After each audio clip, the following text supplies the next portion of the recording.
Assalamualaikum warahmatullahi wabarakatuh. Hai, perkenalkan nama saya Ade, bunda dari Atta dan Ayana. Melalui video ini saya ingin berbagi pengalaman hidup keluarga kecil kami. Harapannya bisa menjadi pelajaran untuk para orang tua di luar sana. Putri kedua kami merupakan penderita kolestasis bawaan lahir.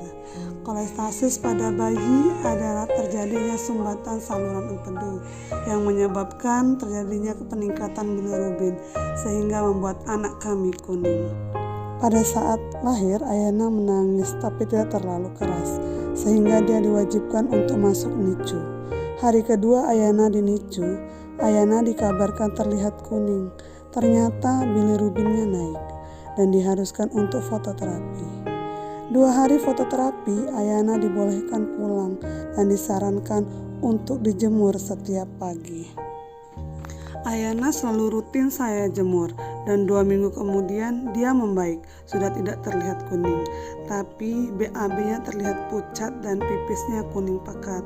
Kami tidak terlalu memperhatikannya karena kami pikir itu wajar untuk bayi baru lahir. Masuk usia 1 bulan, Ayana mulai terlihat kuning kembali, membuat saya khawatir dan segera memeriksakan ke dokter.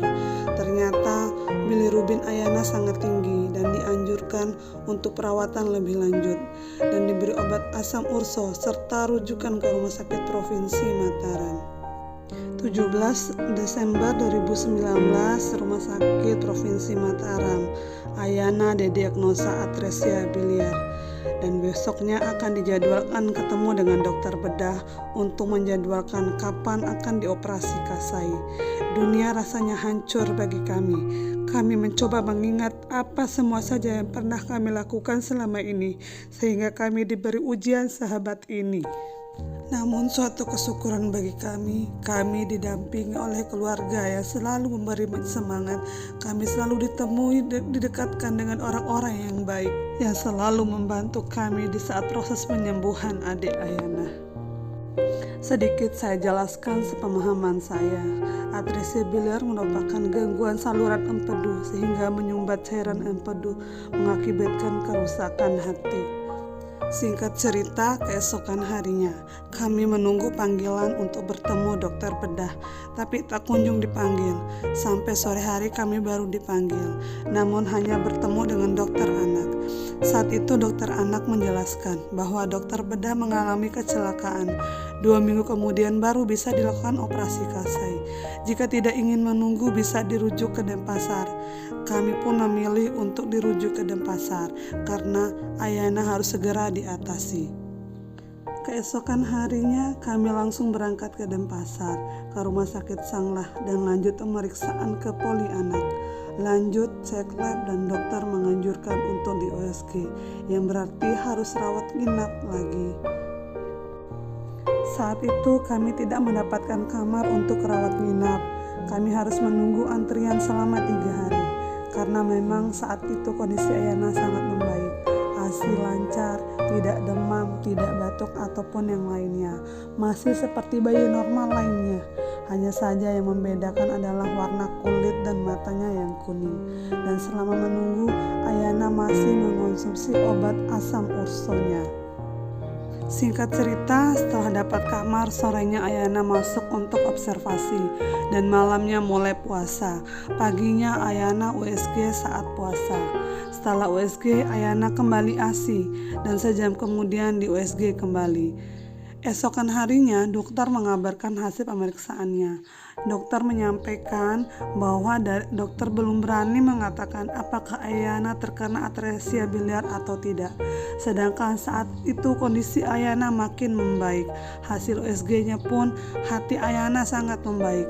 Namun dokter masih merasa heran kenapa Ayana makin terlihat kuning. Setelah berbagai pemeriksaan dijalankan, dokter memutuskan Ayana tetap dilaksanakan operasi atau pembedahan.